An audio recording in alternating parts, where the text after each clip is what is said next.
नमस्कार दोस्तों, बहुत-बहुत स्वागत है आपका हमारे चैनल एनसीईआरटी सॉल्यूशन 99 पर। दोस्तों हमें आशा है आप अच्छे होंगे, स्वस्थ होंगे और आपकी पढ़ाई अच्छे से चल रही होगी। दोस्तों आज हम एक हिंदी की एक महत्वपूर्ण प्रश्नोत्तरी लेके आए हैं दोस्तों। ये प्रैक्टिस सेट जो है आपकी आगामी आने वाली परीक्षाएँ टीजीटी, पीजीटी, एनबीएस, केबीएस और दोस्तों एमपीटीईटी वर्ग 1, एमपीटीईटी वर्ग 2 हिंदी विषय से जो छात्र परीक्षा दे रहे हैं दोस्तों, उनके लिए प्रश्नोत्तरी रामबाण साबित होगी। तो दोस्तों स्टार्ट करते हैं इस प्रश्नोत्तरी को। तो दोस्तों देखते हैं प्रश्न क्रमांक 1। तो दोस्तों प्रश्न क्रमांक दोस्तों आप हमारे चैनल से पहली बार जुड़े हैं दोस्तों, तो आप हमारे चैनल को सब्सक्राइब कर दें, लाइक कर दें दोस्तों और ज्यादा से ज्यादा लोगों को शेयर करें। तो दोस्तों देखते हैं प्रश्न क्रमांक 1। प्रश्न क्रमांक 1 में दोस्तों पूछा गया है, निम्नलिखित में से कौन सी रचना व्याकरण ग्रंथ है। दोस्तों बताना है इनमें से कौन सी रचना एक व्याकरण ग्रंथ है। 4 ऑप्शन दिए दोस्तों, कीर्ति पताका, चार्यपद, उक्ति व्यक्ति प्रकरण और वर्णरत्नाकर। दोस्तों इन्हें बताना है कौन सा एक व्याकरण ग्रंथ है। तो दोस्तों जो इसका जो राइट आंसर है दोस्तों वो है प्रश्न क्रमांक 1 का सी। दोस्तों उक्ति व्यक्ति प्रकरण जो है एक व्याकरण ग्रंथ है और दोस्तों इसके लेखक है दामोदर शर्मा। जबकि दोस्तों कीर्ति पताका के लेखक दोस्तों विद्यापति हैं और दोस्तों वर्ण रत्नाकर के रचयिता दोस्तों ज्योतिषवर ठाकुर है। इसके बाद दोस्तों प्रश्न क्रमांक 2 देखते हैं। प्रश्न क्रमांक 2 में पूछा गया घोटक का तद्भव रूप क्या होता है। दोस्तों घोटक जो है का तद्भव रूप होता है, बताना दोस्तों। 4 ऑप्शन दिए है, अश्व, घोड़ा और तुरंग। तो दोस्तों घोटक जो होता है वो दोस्तों घोड़ा का तद्भव रूप होता है। दोस्तों घोड़ा का तद्भव जो होता है, घोड़ा का तत्सम दोस्तों घोटक होता है और तद्भव होता है दोस्तों घोड़ा। इसके बाद दोस्तों भारत भारती का प्रकाशन किस वर्ष हुआ था। दोस्तों बताना प्रश्न क्रमांक 3 में कि भारत भारती का प्रकाशन कब हुआ था। प्रश्न क्रमांक 3 दोस्तों 4 ऑप्शन दिए, 1912, 1914, 1916 और 1918। दोस्तों भारत भारती जो है मैथिली शरण का एक महत्वपूर्ण रचना है दोस्तों और इसका प्रकाशन दोस्तों 1912 में हुआ था। दोस्तों मैथिली शरण की जो प्रसिद्धि का आधार भारत भारती रचना है और इसका जो है प्रकाशन 1912 में। दोस्तों इसका राइट आंसर ए है। प्रश्न क्रमांक 4 देखते हैं दोस्तों, देसिल बहना सबजन मिठा, ये प्रसिद्ध उक्ति किसने कही है। दोस्तों देसिल बहना सबजन मिठा ये प्रसिद्ध उक्ति किसने कही है। दोस्तों विद्यापति, अमीर खुसरो, अब्दुल रहमान और कविगंग। दोस्तों देसिल बहना सबजन मिठा, दोस्तों इसका अर्थ होता है देसी भाषा हम सब लोगों को प्रिय होती है। दोस्तों ये जो महत्वपूर्ण पंक्ति है दोस्तों ये विद्यापति की है। विद्यापति दोस्तों आदिकाल के महत्वपूर्ण कवि हैं। दोस्तों प्रश्न क्रमांक 5 देखते हैं, उपजाऊ का विलोम क्या है। दोस्तों प्रश्न क्रमांक 5 में पूछा है उपजाऊ का विलोम क्या है। उपजाऊ सिंचित, खाद, ऊसर और बंजर। तो दोस्तों उपजाऊ का जो विलोम है दोस्तों इसका विलोम होता है ऊसर। उपजाऊ का मतलब होता है जिस मिट्टी की पैदावार अधिक हो और ऊसर होती है दोस्तों जिस मिट्टी में पैदावार कम हो। प्रश्न क्रमांक 6 पूछा है, निम्नलिखित में अर्ध स्वर बताना। दोस्तों अर्ध स्वर बताना कौन सा है। 4 ऑप्शन दे दे, या, मा, रा और ला। तो दोस्तों अर्ध स्वर जो है दोस्तों या जो दोस्तों अर्ध स्वर के अंतर्गत आता है, या और वा, ये दोनों दोस्तों अर्ध स्वर कहलाते हैं। प्रश्न क्रमांक दोस्तों 7वां देखते हैं। प्रश्न नंबर 7 में क्या पूछा है, देश विभाजन की त्रासदी किस उपन्यास में वर्णित है। दोस्तों देश विभाजन की जो त्रासदी थी वो बताना दोस्तों किस उपन्यास में, राग दरबारी, गबन, झूठा सच और इन्हीं हथियारों में। तो दोस्तों देश विभाजन की त्रासदी पर दोस्तों जो लिखा गया उपन्यास है वो दोस्तों झूठा सच है, झूठा सच। और दोस्तों को जो इसके जो लेखक है दोस्तों झूठा सच उपन्यास के वो दोस्तों यशपाल। दोस्तों ये इसके दो भाग है, पहला भाग 1958 और दूसरा भाग 1960। दोस्तों इसके दो भाग हैं झूठा सच उपन्यास के, पहला भाग दोस्तों 1958 और दूसरा भाग दोस्तों 1960। इसके बाद दोस्तों प्रश्न क्रमांक 8 देखते हैं। प्रश्न क्रमांक 8 में क्या पूछा, पश्चिमी हिंदी की बोली कौन सी है। मगही, कन्नौजी, मैथिली और अवधी। तो दोस्तों पश्चिमी हिंदी के अंतर्गत दोस्तों कन्नौजी बोली आती है, इसको आप अच्छी तरह याद रखेंगे दोस्तों। जबकि मगही, मैथिली ये दोनों बिहारी हिंदी के अंतर्गत आती हैं दोस्तों और अवधी बघेली छत्तीसगढ़ी और दोस्तों ये तीनों जो है ये पूर्वी हिंदी के अंतर्गत आती है। तो दोस्तों मगही और मैथिली ये पूर्वी हिंदी के अंतर्गत और दोस्तों अवधी जो है दोस्तों मगही मैथिली बिहारी हिंदी के अंतर्गत और अवधी दोस्तों पूर्वी हिंदी के अंतर्गत आती है। जबकि कन्नौजी दोस्तों पश्चिमी हिंदी के अंतर्गत आती है। रीति काल को अलंकृत काल नाम किसने दिया। प्रश्न क्रमांक 9 को दोस्तों बताना, 9 का आंसर, रीति काल को अलंकृत काल नाम किसने दिया, रमाशंकर शुक्ल, विश्वनाथ प्रसाद मिश्र, मिश्र बंधु और रामचंद्र शुक्ल। तो दोस्तों इसका जो राइट आंसर है वो दोस्तों मिश्र बंधु, रीति काल को अलंकृत काल दोस्तों मिश्र बंधु ने कहा है। इसके बाद दोस्तों प्रश्न क्रमांक 10 देखते हैं, अमीर खुसरो को किस नाम से जाना जाता है। दोस्तों अमीर खुसरो आदिकाल के महत्वपूर्ण दोस्तों कवि हैं और इन्होंने 11 सुल्तानों का शासन देखा था। बताना दोस्तों किस नाम से जाने जाते हैं? तूते हिंद, तोता है हिंद, सितारे हिंद और सर हिंद। तो दोस्तों अमीर खुसरो को तूते हिंद के नाम से जाना जाता है दोस्तों। ए, इसका राइट आंसर दोस्तों ए है। इसके बाद दोस्तों देखते हैं पृष्ठ क्रमांक 11। पृष्ठ क्रमांक 11 में दोस्तों क्या पूछा है? मध्यम वर्ग की पारिवारिक समस्या को दर्शाने वाला नाटक बताना दोस्तों। जो मध्यम वर्ग की जो पारिवारिक समस्या है दोस्तों, उसको दर्शाने वाला नाटक कौन सा है? जन्मेजय का नागयज्ञ, अंधा युग, आधे अधूरे और तमस। तो दोस्तों मध्यम वर्ग की पारिवारिक समस्या को जो दर्शाने वाला नाटक है दोस्तों, वो आधे अधूरे है। दोस्तों ये जो है मध्यम वर्ग की समस्या को दर्शाने वाला नाटक है दोस्तों, इसके लेखक है मोहन राकेश। जबकि जो जन्मेजय का नागयज्ञ जो है, इसके लेखक दोस्तों जयशंकर प्रसाद है। अंधा युग के लेखक दोस्तों धर्मवीर भारती है।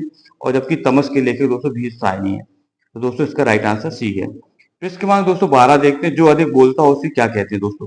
पृष्ठ क्रमांक 12 में जो अधिक बोलता हो उसके लिए एक शब्द बताना है। मितभाषी, मृदुभाषी, वक्ता और वाचाल। दोस्तों जो अधिक बोलता है उसके लिए वाचाल शब्द का प्रयोग किया जाता है। इसका राइट आंसर दोस्तों डी है। जो कम बोलता है दोस्तों उसको मृतभाषी कहा जाता है। और जो मीठा बोलता हो दोस्तों उसके लिए मृदुभाषी शब्द का प्रयोग किया जाता है। पृष्ठ क्रमांक दोस्तों 13 देखते हैं। सूरदास के इस उपन्यास का चर्चित पात्र दोस्तों गोदान, कर्मभूमि, रंगभूमि और कायाकल्प। तो दोस्तों सूरदास जो है जो है सूरदास बताना दोस्तों किस उपन्यास का पात्र है? तो दोस्तों इसका राइट आंसर रंगभूमि। सूरदास जो है रंगभूमि उपन्यास का जो है पात्र है दोस्तों। और दोस्तों ये जो उपन्यास है कर्मभूमि, कायाकल्प, गोदान, दोस्तों ये सभी उपन्यास मुंशी प्रेमचंद के हैं। इनको आप याद रखेंगे दोस्तों। गोदान जो है किसी संस्कृति का महाकाव्य कहा जाता है दोस्तों, इसको आप याद रखेंगे। इसका प्रकाशन दोस्तों गोदान का 1936 है। दूसरी परंपरा की खोज किस विधा की रचना है?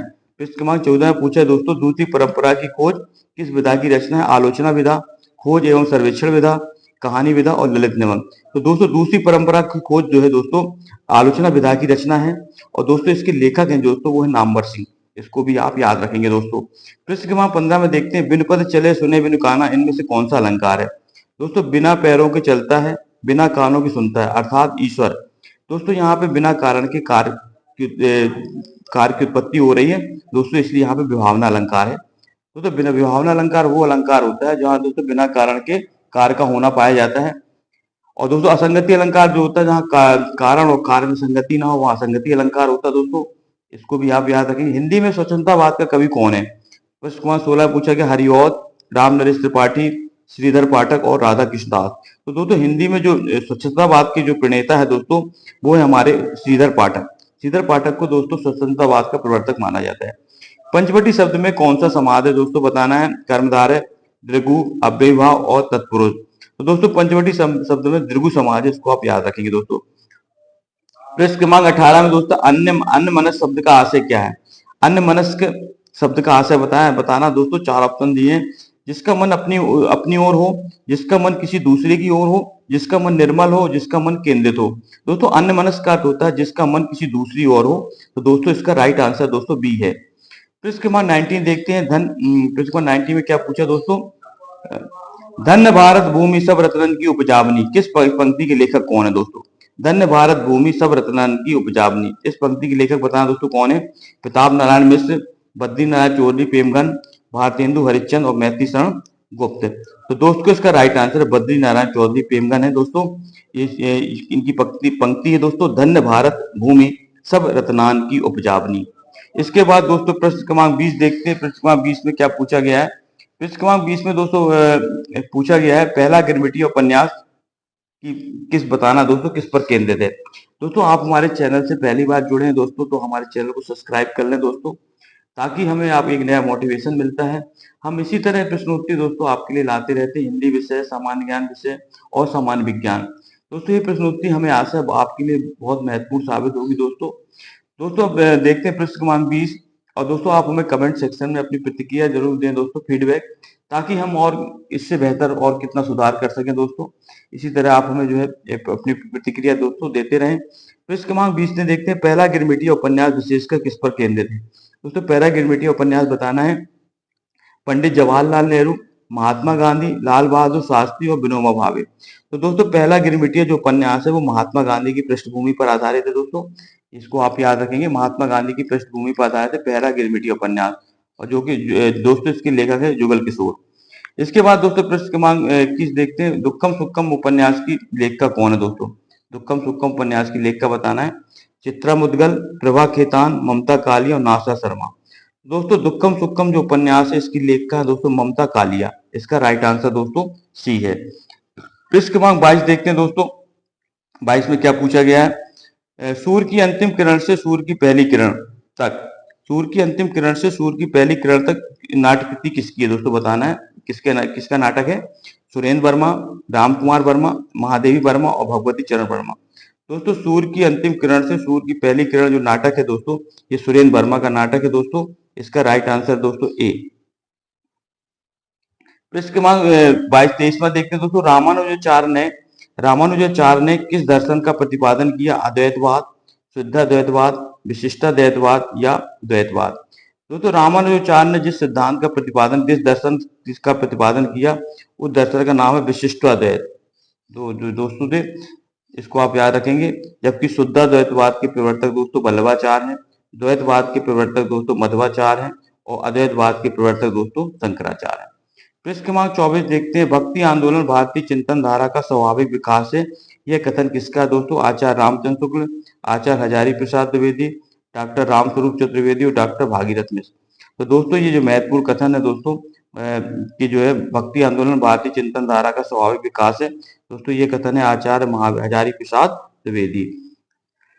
दोस्तों पृष्ठ क्रमांक 25 में देखते हैं। प्रबंध चिंतामणि के रचयिता का नाम बताना दोस्तों। प्रबंध चिंतामणि के रचयिता कौन है? दामोदर पंडित, कवि आशुक, रोड़ा कवि और मेरुतंग। तो दोस्तों इसका जो राइट आंसर दोस्तों वो है मेरुतंग। मेरुतंग ने दोस्तों प्रबंध चिंतामणि ग्रंथ की रचना की।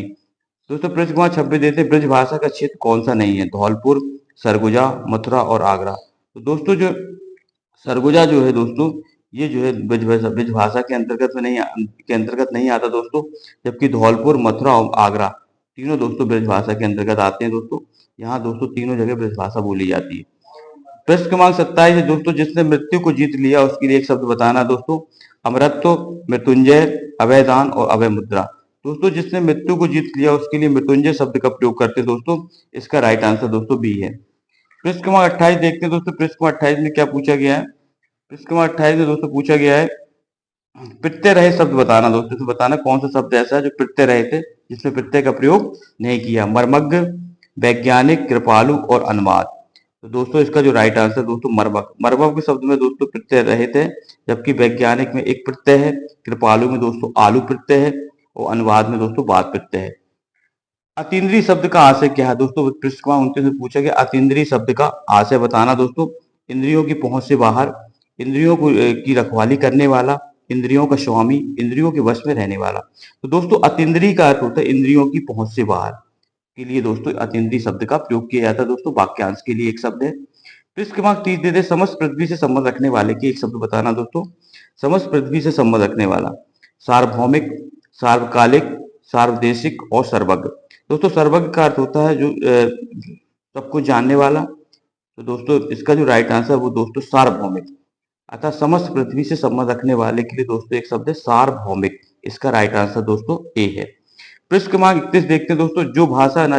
जो मापा ना जा सके उसका सही शब्द बताना, उसके लिए क्या सही होता है? अमानक, अपरिग्रह, अपरमेय और अतुल्य। तो दोस्तों इसका जो राइट आंसर है दोस्तों वो है हमारा सी अपरमेय। अपरमेय मतलब होता है जिसको दोस्तों मापा ना जा सके। इसके बाद दोस्तों पृष्ठ क्रमांक 32 देखते हैं। संविधान के किस अनुच्छेद में के अंतर्गत हिंदी को संघ की राजभाषा का दर्जा दिया? दोस्तों संविधान का जो अनुच्छेद होता है दोस्तों 343 में दोस्तों बताया गया है कि हिंदी को संघ की राजभाषा मानी गई दोस्तों। संविधान का अनुच्छेद 343 से लेकर दोस्तों 351 तक दो संविधान में जो है हिंदी के बारे में विस्तृत से चर्चा की गई दोस्तों। तो संविधान का अनुच्छेद 343 है, आर्टिकल 343 जो है हिंदी को राजभाषा का दर्जा प्रदान करता है दोस्तों। पृष्ठ क्रमांक 33 देखते हैं। तदी समाज का संस्थापक कौन था? तदी समाज में किसका संबंध दोस्तों? तदी समाज किसके संबंध है? केशव चंद्र सेन, भारतेंदु हरिश्चंद्र, राजा राम मोहन राय और ईश्वर चंद्र विद्यासागर। तो दोस्तों तदी समाज का जो स्थापना की थी दोस्तों वो की थी भारतेंदु हरिश्चंद्र ने दोस्तों। इसको आप याद रखेंगे। भारतेंदु हरिश्चंद्र ने दोस्तों तदी समाज की स्थापना की थी और दोस्तों तदी समाज का जो है मुख्यालय दोस्तों बनारस में। इसके बाद दोस्तों पृष्ठ क्रमांक 34 देखते हैं। गोकलनाथ की रचना का नाम बताना दोस्तों। 84 वैष्णव की वार्ता, भक्तमाल, छिताई वार्ता और गोसाई चरित। तो दोस्तों 84 वैष्णव की जो वार्ता है उसके रचयिता है दोस्तों 84 गोकुलनाथ की रचना का नाम 84 वैष्णव की वार्ता दोस्तों, और इसके रचयिता है गोकुलनाथ। इसके बाद दोस्तों आर्द्र का विलोम शब्द बताना दोस्तों, आर्द्र का विलोम शब्द बनाना नम, शुष्क, गीला और लचीला। तो दोस्तों आर्द्र का जो विलोम होता है दोस्तों वो होता है शुष्क। इसके बाद दोस्तों सहाय में धूप काव्य कृति की रचयिता बताना दोस्तों, सहाय में धूप जो काव्य कृति दोस्तों गजल है ये, और इस गजल संग्रह के लेखक को बताना कौन से हैं दोस्तों, रघुवीर साहब, दुष्यंत कुमार, नरेश मेहता और धर्मी भारती। तो दोस्तों सहाय में धूप नामक जो काव्य कृति है उसके रचयिता दोस्तों दुष्यंत कुमार है। तो दोस्तों 36 का राइट आंसर दोस्तों बी है। दोस्तों दुष्यंत कुमार का वास्तविक नाम था दुष्यंत नारायण त्यागी, इनका वास्तविक नाम था दोस्तों, इसको भी आप याद रखेंगे। अकाल पुरुष गांधी, अकाल पुरुष गांधी के किसने इस जीवनी की रचना लिखी दोस्तों, दोस्तों बताना अकाल पुरुष गांधी के नाम से किसने जो है जीवनी लिखी दोस्तों, जैनंद ने, अज्ञे ने, डॉक्टर देवराज ने, प्रभाकर माचवे ने। तो दोस्तों इसका जो राइट आंसर दोस्तों जैनंद।